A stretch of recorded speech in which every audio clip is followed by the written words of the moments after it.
دلوقتي احنا هنستخدم تكنيكس ضد مسكه الرقبه اللي هي بتاعه الشارع. اغلب الناس في الشارع لما بيجي يتخانق معاك بيمسك ازاي من الرقبه؟ بيمسك كده.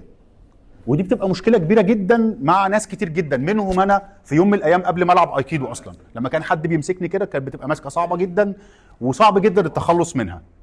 تمام، خلينا نبدا نشرح اكتر من تكنيك ليها.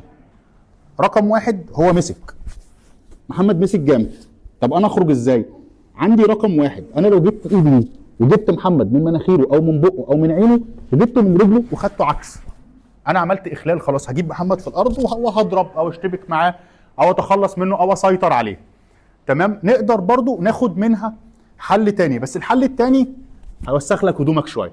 تمام، محمد مسك هنا جامد، انا هنزل تحت محمد سقطه زي السقطات اللي احنا بناخدها في الايكيدو، بعد بس لازم اكملها لحد الاخر عشان اطلع فوق محمد.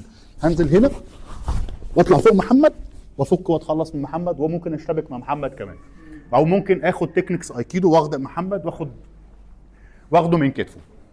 تمام، هتلاقي المسكات دي ليها فكات كتير جدا من رياضات كتير جدا. يعني في ناس هتقول لك هو انا ليه انزل معاه الارض؟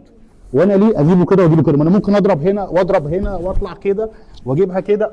كلها حلول احنا بنحاول نطلعها لك وبنحاول نديها لك كشخص يقدر يستخدمها في الدفاع عن نفسه.